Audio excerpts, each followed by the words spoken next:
One. What do you think of the current standards of brick service? Just the ordinary house bricks. That's right. Building. Could be better. Which are the worst ones? The ones at an angle. Would you like to see all the bricks a little bit lower to the ground? I would, yes. And a bit smaller? Smaller, yes. If you were in charge of all the bricks in England, how much lower to the ground would you make them? Well, about 6 inches.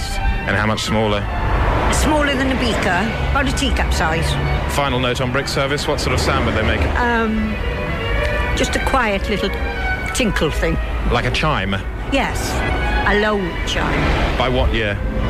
Couldn't possibly be done much before 2000.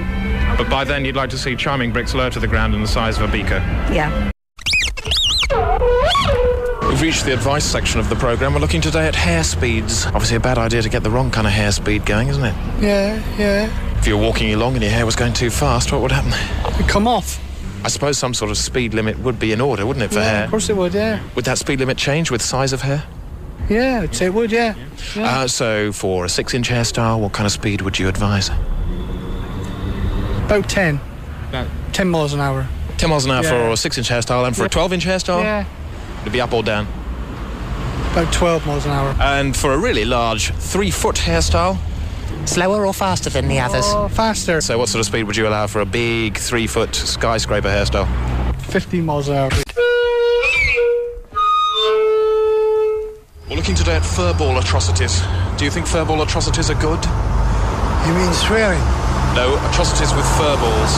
Yeah, I don't like it. Don't like it at all. What do you think causes the increased incidence of furball atrocities? I think it would be the unemployment. Somebody got no job, they're more likely to pick up a furball and bop someone over the head with it. Yeah. What do you think it feels like to be a victim on the receiving end of a furball? Well, I've been one. How did it feel? Rotten. How long does the pain last on average? With my ear, it lasted about a couple of weeks. I suppose the appalling thing is that furballs, even at very low speed, can do you some damage. Good, yeah. What sort of damage can they do you at low speed, pressed into your face? Well, you could get shoved into your face. It could be flat nose. A lot of mistreatment about one person to another, isn't there? Yeah. What do you think about hinge abuse? Pardon? Hinge abuse. Oh, no, I think it's disgusting. Very bad. Gets really bad when dogs suffer from hinge abuse, doesn't it? That's dreadful. No, it's awful, awful. What do you think's going through these people's heads as they casually slip an extra hinge into a dog? Just not ordinary human beings, are they? What would be the worst place for a dog to get an extra hinge? On his backside, on his rump. If you try to pick up a dog with a hinge halfway along its body, what might happen? Collapse, wouldn't it? Fold over. Fold in half. Well, I would think so. It's his other organs, isn't it? Where would you least like to have a hinge on yourself? Nowhere. How many hinges do you think a human being could tolerate before it became effectively useless? Well, I would say 10, I should think. And if a human being had more than 10 hinges, they'd simply... I'd blow my brains out. Looking today at the rather grubby business of gut festivals. Oh, dear. Does it strike you as a good idea to encourage gut festivals? Oh, no, we don't, no. What sort of problems can arise at gut festivals? Drug taking? Anything else? Well, they all look too dirty to me. Obviously, to stop this kind of trouble at a gut festival, it'd be quite a good idea to impose a gut limit. Yeah. Would it be a limit on size or a limit on concept of gut? Size. Size of gut? Yes. And what size of gut would you allow maximum at a gut festival? Around about, say, 2 inches. Take the top off. No. Take the top off? It'd be spewing out all over the place, wouldn't it? Yeah. What length of gut would you impose? About 3 inches. How do you feel about the recent rise of irresponsible saucepan behaviour?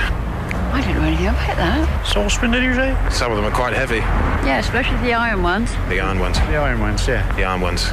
Yes, definitely the iron ones. Definitely the iron ones. We wouldn't purchase the heavier gauge. Because of the danger.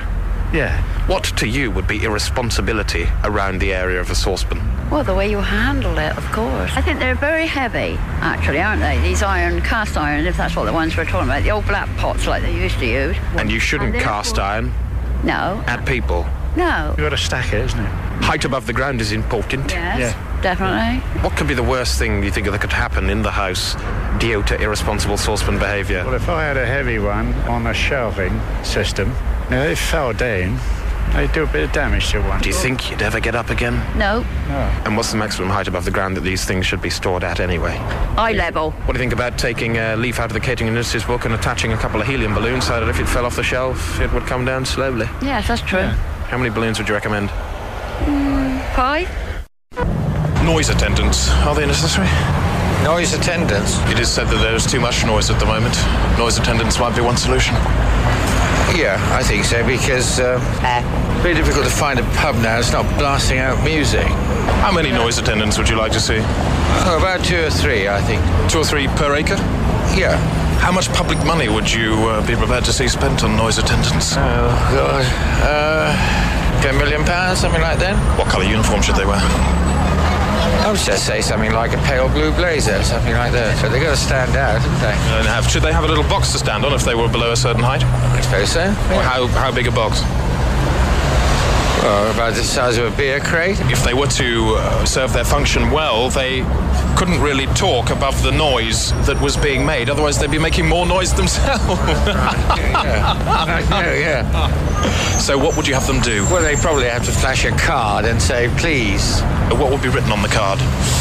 I am a noise attender. Please reduce the level of noise that is being manufactured in this area. Are you surprised that your opinions agree almost exactly with those of the German ear doctor Herr Rigging in the Kopf? No. We're looking at neck legislation. Would you bring it back? Yes. Yeah. Why? I don't know. I just feel I would. What harm goes down neck-wise these days? But abuse. Neck abuse?